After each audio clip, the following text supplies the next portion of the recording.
Okay, so we are officially a couple of days out from the Game Week 1 deadline. We're going to take a look at our team selection for Game Week 1. And it must be noted that this is not going to be the absolute final team for myself. I do have a couple of locked players which we will take a look at, but I'm still going to be tinkering over the next couple of days, and we will have a final team out by the time the deadline does come along. But before we get started, remember you can still join the mini league.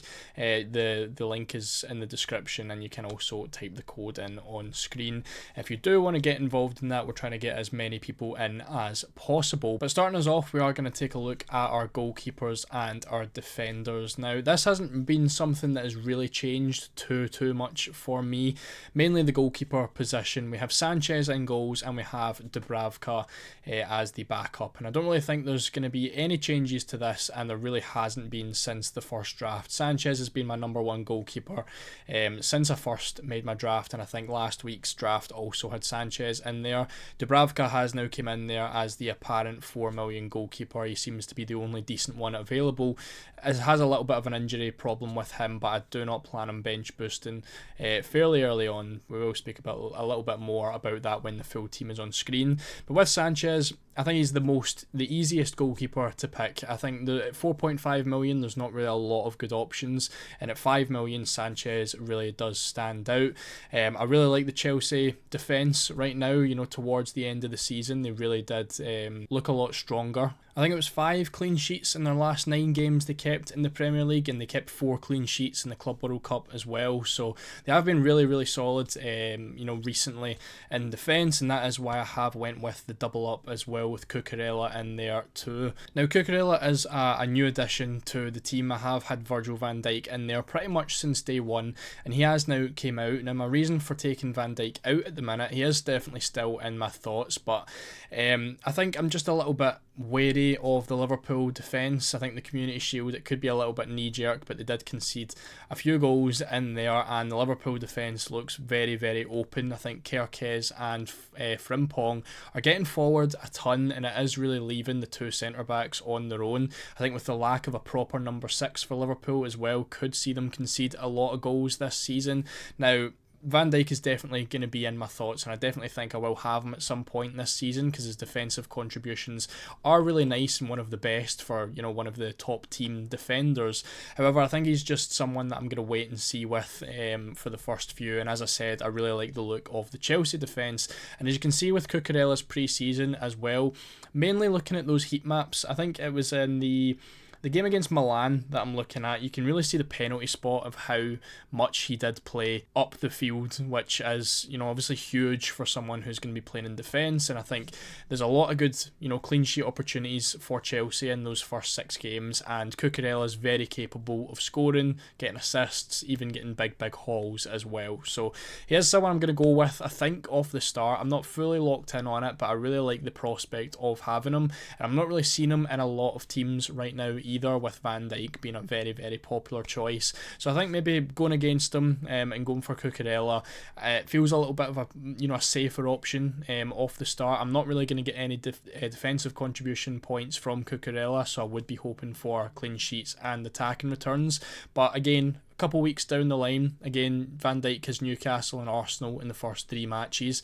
I think I could potentially see myself bringing Van Dijk in, maybe 6, 7, 8 game weeks in and seeing how that goes. But I quite like the look of going for Cucurella off the start. Now, I've also got Milenkovic and Nico Williams in there, and again, that's 2 players that have been in my team for a very long time and haven't moved.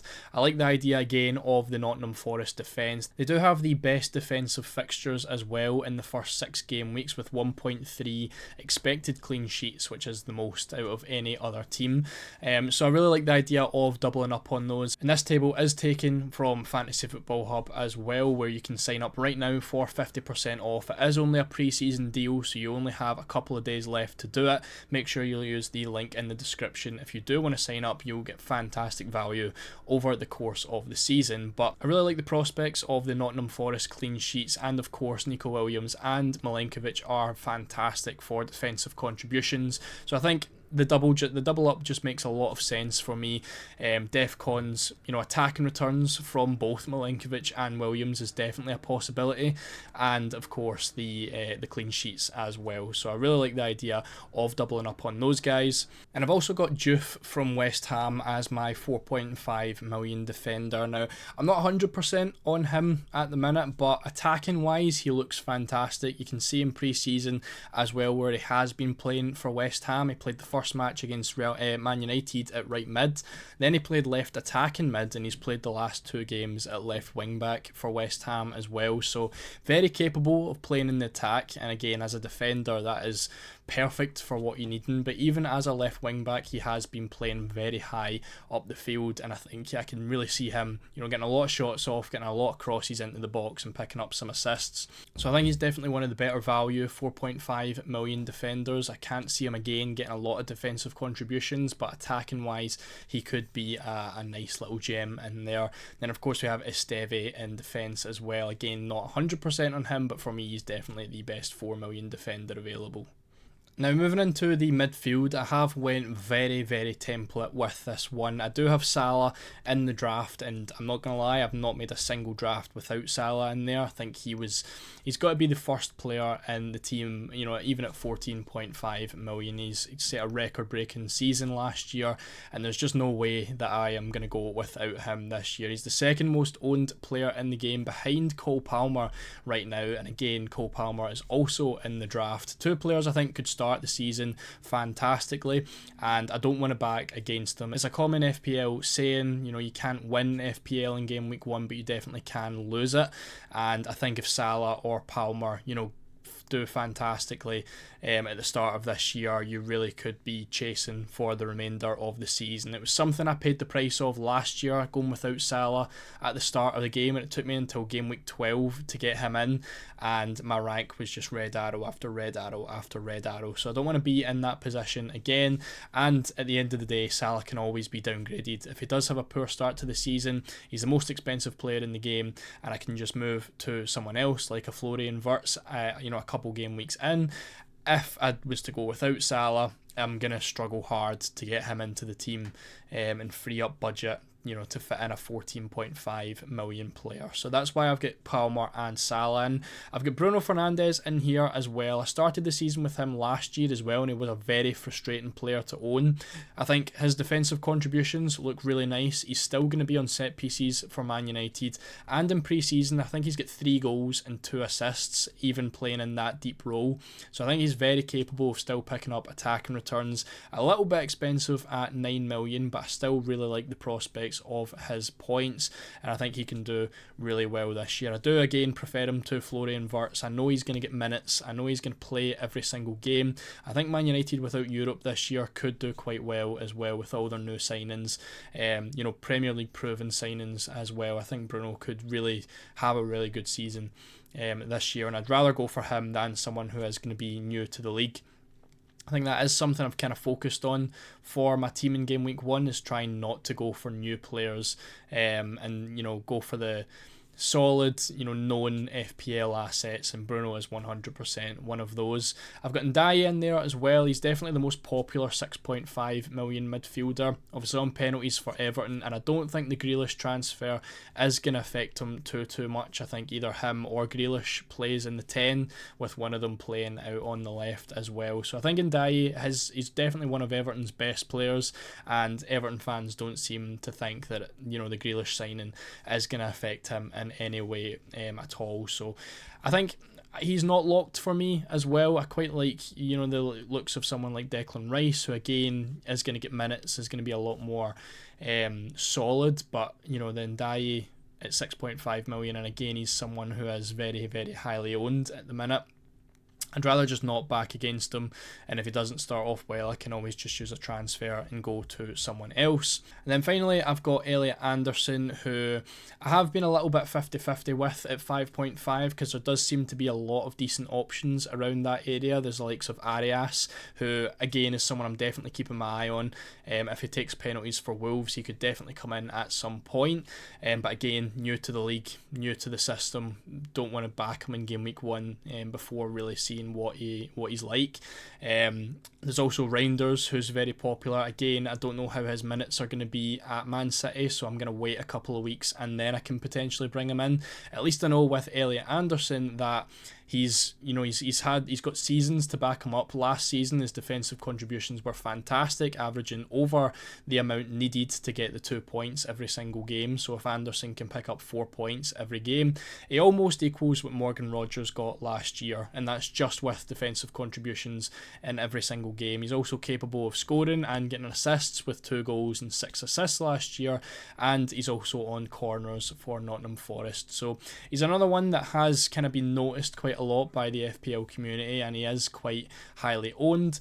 But I really like the idea of him, and I think he's going to be a very solid player that just sits in the starting 11, potentially for the entire season, just picking up a couple of points every single game, which I think is really all you can ask for from your budget midfielder. Now, finishing things off, we have our front three, and it's going to be Ollie Watkins, Füllkrug and Guiu from Sunderland. I still have no idea how to pronounce that name. Ollie Watkins, I'm going to be honest, I don't really like any forward options at all at the minute this year. Watkins does still, bring some doubts, but he has had a fantastic pre-season, so for me is probably the best striker option available that you can go for the now. So he is in there at 9 million, but I'm really keeping my eye on Gyökeres. He was someone that was in my previous draft. He is the same price as Watkins, but again, he's another one who's new to the league. Is he going to be starting? He hasn't had as much as a pre-season as everyone else, so I want to keep it safe and go for Ollie Watkins, who again is very highly owned for game week 1, and at some point if I need to I can always just transfer Gyökeres in. Now the other option I went for is Füllkrug. He's only 6 million, and I'm not his biggest fan, but he has had a pretty decent pre-season. In the last 3 pre-season games he has scored 44 minutes against Everton, 70 against Bournemouth and 90 against Lille, playing in a front 2 with Jared Bowen. So if he's going to be playing up front, he's 2 million cheaper than Bowen is as well, and there's a very high chance that he does take penalties as well. He did take penalties as well for Borussia Dortmund before he signed for West Ham. So I think there's a decent chance that he does get the penalties for West Ham, which does give him a little bit of an advantage over Jared Bowen, as well as the extra 2 million. Sunderland away in game week 1 is a really nice fixture for him, and to be honest, I just don't really like any of the other strikers at his price point. Thiago, Brentford are linked to, I want to say it's Callum Windo, his name is. It doesn't look as though Thiago is going to be the starter. Muniz really needs to move to Leeds to potentially be a decent option. It doesn't look like that's going to happen before game week 1, and if it does, he probably won't start. And then Beto is just not someone that really interests me at all. So I think with Füllkrug's pre-season form, he looks quite decent, and even at like 6.5, I'm not the biggest fan of Strand Larsen. I did put a tweet about him potentially being a little bit overrated, so I don't really want to pay the extra money to go there, and then at that point you're really trying to really go for Jared Bowen, who's 2 million extra, and I can't really find 2 million with this team. So right now it is Füllkrug. That could potentially change by the time the deadline comes round, but I do quite like him right now as a potential pick. So when we're talking who's actually locked in this team, this is probably what I'm looking at. We've got Sanchez, Milenkovic, Williams, Salah, Palmer, Watkins, Dubravka, Anderson and Guiu. So that's 9 players that currently I feel are locked in this team and are not going to be changing before the game week 1 deadline. I do really like Bruno as well, but again, if Morgan Rogers ends up fit, then we could be looking at a slight move there with him. The same with Cucurella. Could potentially go back to Virgil van Dijk as well, or just downgrade him a little bit to a 5.5 or a 5 million defender. So this is kind of where I'm at. Again, the likes of Esteve, he could potentially be a 4.5 million defender if the budget becomes available, and of course the other players are interchangeable with a lot of different players at their price point. So 9 players locked, 6 players that could potentially rotate by the time the game week 1 deadline comes around. And in terms of chip strategy, I haven't even prepared a graphic for this because I'm really leaving it open for the chip strategy. I don't think the bench is going, like, I don't think the bench is capable enough of an early bench boost. I don't think Guayu is going to be starting. Dubravka again potentially with an injury, but again in a couple of weeks time we could be looking at a potential bench boost, and I'm just going to be using it when it looks like a decent week for all of my players. I obviously did just have a bench boost video recently that came out, and I did speak about how open the bench boost can be. Game week 1 looks decent, game week 2 looks decent, game week 4 looks decent, and game week 8 looks pretty decent as well. So right now with the bench I've currently got, I'm looking towards maybe a game week 8 bench boost, but again I'm leaving it really open at the minute. My wild card I don't plan on using early. A lot of the players in this team I'm looking at as season holders, so I don't feel as though I've got the need to use that wild card early as well. The triple captain will just be used on Salah or, you know, Palmer or even Haaland if I do have him at some point against one of the relegated teams. Again, can leave that open and see who's doing the worst a couple of weeks down the line. The same with the free hit, just whenever the team doesn't look too great for that game week, then I can always just pop a free hit in there as well. I think that's the joy of having the extra chips available. You don't really have to have a strategy, and I feel like that is the best way for my team right now, because there's not any obvious fixture swings or anything right now, and I just think if I get like a couple injuries, then I can just pop the wild card and there is going to be no issues with that. But that's going to be it for today's video. If you did enjoy, please make sure to leave a like and subscribe for more FPL content throughout the season. I'm going to have a huge video out tomorrow. It's going to be a brand new series, which is going to be fantastic, and you definitely do not want to miss it. So make sure you hit the notification bell as well. If you're looking for more FPL content, there is 2 videos on screen right now. If you haven't watched them, make sure to go and give them a watch. Thank you all so much for watching. I'll see you all in the next one.